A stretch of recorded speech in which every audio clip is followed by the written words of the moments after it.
What are they not telling us about the bird flu? Michael Snyder reports. What they are telling us about the bird flu just keeps changing.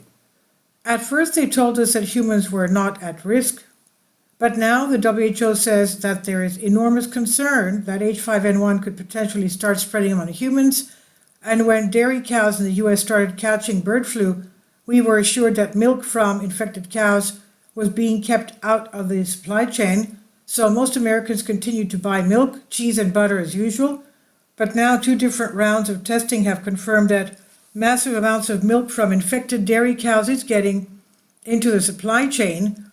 In fact, on Thursday, an update that was posted on the official FDA website openly admitted that approximately 1 out of every 5 samples of grocery store milk they had tested had viral fragments in them. Today, the FDA received some initial results from its nationally representative commercial milk supplying study. The agency continues to analyze this information. However, the initial results show that about 1 in 5 of the retail samples tested are quantitative polymerase chain reaction, qPCR positive, for HPAI viral fragments, with a greater proportion of positive results coming from milk in areas with infected herds. That is a bombshell. But they are not the only ones that have been doing such testing. The veterinary epidemiologist at Ohio State University tested 150 commercial milk products from around the Midwest, and he found viral material in more than a third of them. Andrew Bowman, a veterinary epidemiologist at Ohio State University, had a hunch. He had been struck by the huge amount of H5N1 virus he'd seen in milk from cows infected with the bird flu, and thought that at least some virus was getting off the farms and going downstream onto store shelves. He knew the Food and Drug Administration was working on its own national survey of milk supply, but he was impatient. So he and a graduate student went on a road trip. They collected 150 commercial milk products from around the Midwest, representing dairy processing plants in 10 different states, including some where herds have tested positive for H5N1. Genetic testing found viral RNA in 58 samples, he told STAT.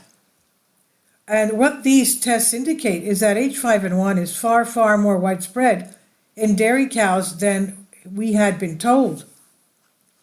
Originally, I was not too concerned when I heard that there were a few dozen confirmed cases in herds across the country, because that was just a very small fraction of the total. But now experts are acknowledging that these latest tests clearly show that a very large proportion of U.S. dairy cows have been exposed to the virus.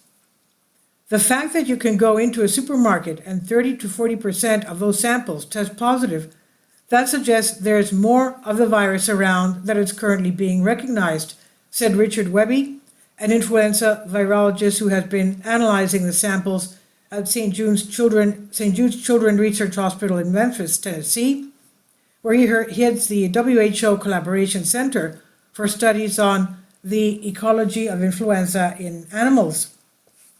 The good news is that the FDA is reporting that preliminary results indicate that the pasteurization process kills off the bird flu, and that has been getting into our milk supply.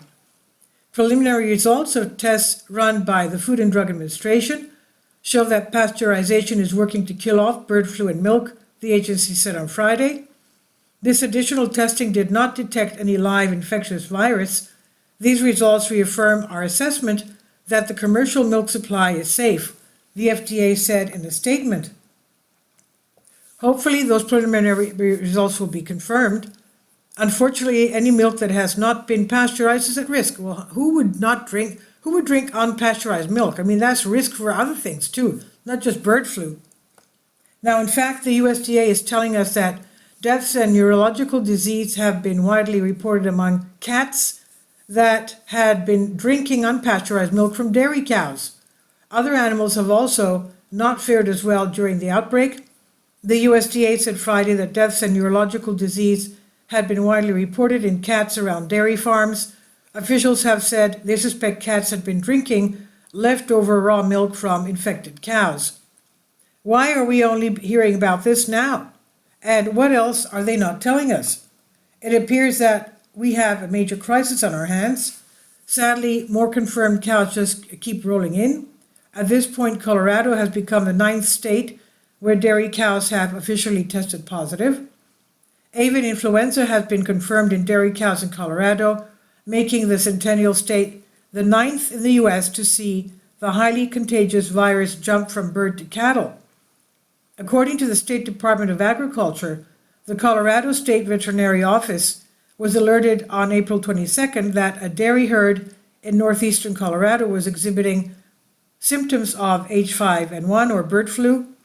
In cattle, bird flu symptoms include decreased feed intake, decreased milk production, and abnormal milk when it is produced. Samples submitted to the Colorado State University Veterinary Diagnostic Laboratory tested presumptive positive for HPAI on April 24th and were confirmed by the U.S. Department of Agriculture National Veterinary Service Laboratory on April 25th, the Colorado Department of Agriculture said. Many scientists are deeply concerned about the possibility that H5N1 could jump from dairy cows to dairy workers, people that is. So far, just one dairy worker in Texas has officially tested positive, but there may be a lot more cases out there. The following comes from an NBC News article entitled, "Bird Flu Cases Are Likely Being Missed in Dairy Workers, Experts Say." During that same time, she said dairy workers, including those who were never in close contact with the sick cows, also fell ill. People had some classic flu-like symptoms, including high fever, sweating at night, chills, lower back pain, as well as upset stomach, vomiting, and diarrhea, Pat Peterson said. They also tended to have pretty severe conjunctivitis and swelling of their eyelids. Peterson noted that the people were never tested for H5N1. It's possible that their symptoms were the result of another illness. If H5N1 mutates into a form that spreads easily from human to human, that would be a nightmare. According to the official WHO website, more than 50% of all confirmed cases in humans since 2003 have resulted in death. From 2003 to April 1st, 2024, a total of 889 cases and 463 deaths, that's 52%, caused by influenza A, H5N1 virus, have been reported worldwide from 23 countries. In my most recent book entitled Chaos, Michael Snyder says, I warned that pestilences would be one of the major themes that we would be dealing with in 2024.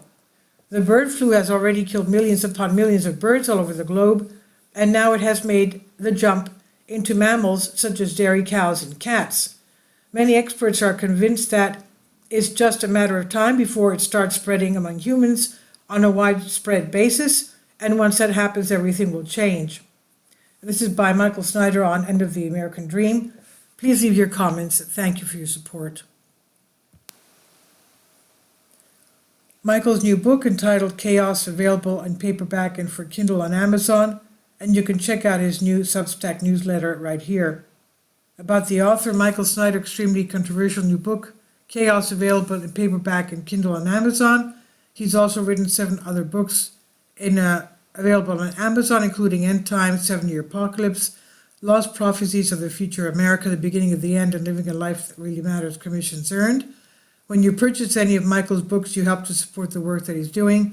You can also get his articles by email as soon as he publishes them by subscribing to his Substack newsletter. Michael has published thousands of articles on the Economic Collapse blog, End of the American Dream, The Most Important News, and he always freely and happily allows others to republish those articles on their own websites. You can connect with Michael on YouTube, Facebook, and Twitter, and share his articles on your own social media accounts. It's definitely a great help. These are such troubled times and people need hope. John 3:16 tells us about the hope that God has given us through Jesus Christ.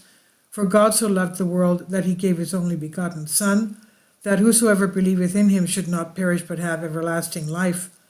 If you have not already done so, we strongly urge you to invite Jesus Christ to be your Lord and Savior today. Kindly support my Patreon account. The daily posts are 5 videos daily, and they are totally different from what I have on my YouTube channel. Thank you so much for your support. and that you find all my content so interesting. You'll find the Patreon account details in the description box below.